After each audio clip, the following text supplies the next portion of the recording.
ఈరోజు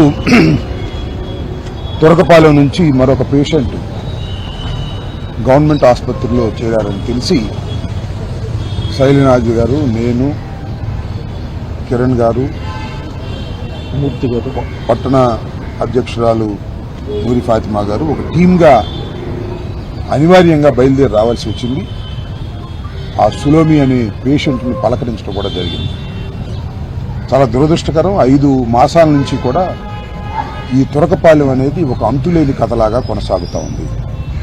ఇప్పటికి YSR Congress party teams, డాక్టర్లు కానీ, రాజకీయ నాయకులు కానీ సుమారుగా తొరకపాలెన్ని 3-4 సార్లు సందర్శించడం జరిగింది.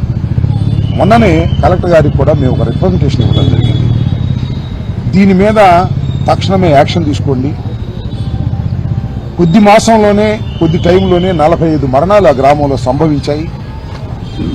ఒక విచిత్రమైన వ్యాధి రావడం, ఆ వ్యాధి వల్ల మరణించడం అనేది చాలా దురదృష్టకరమైనటువంటి పరిణామం. అయినా కూడా ప్రభుత్వం ఇంతవరకు ఈ వ్యాధిని నివారించలేకపోవడం చాలా దురదృష్టకరం. మనం ఒక ఆధునిక సమాజంలో ఉన్నాం.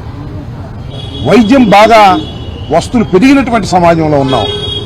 గుంటూరు కోతవేటు దూరంలో ఉన్నటువంటి గ్రామంలో కూడా 5 నెలలకు కూడా ఈ వ్యాధిని నివారించలేకపోయారు అంటే ఇది ప్రభుత్వ అసమర్థత, అలసత్వం అని మరోసారి చెప్పదలుచుకున్నాం. అనేక సందర్భాల్లో చెబుతున్నప్పటికీ కూడా ఈ ప్రభుత్వం దీని మీద దృష్టిని సారించలేకపోతోంది. ఇది చాలా దురదృష్టకరమైన పరిణామం. దీని మీద తక్షణమే ఇప్పటికైనా నిద్రపోతున్నటువంటి ప్రభుత్వం లేచి వారికి రక్షణ కల్పించవలసిన అవసరం ఉన్నది. అక్కడ అనేక చర్యలు తీసుకోవాల్సిన అవసరం ఉందని మరొకసారి ఈ సులోమి అనే మహిళ ఆరోగ్యం దెబ్బతినేటటువంటి పరిస్థితుల్లో మేము వచ్చి పలకరించి ప్రభుత్వానికి హెచ్చరిక చేద్దామనే ఉద్దేశంతో మేము రావడం జరిగింది.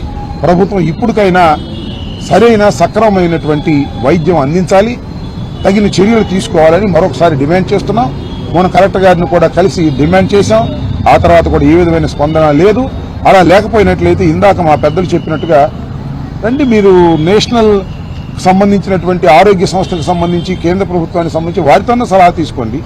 వారితో అయినా సలహా తీసుకొని మీ వల్ల కాకపోతే వారిని సంప్రదించి వారిని ఇన్వాల్వ్ చేసే ప్రయత్నం చేయండి.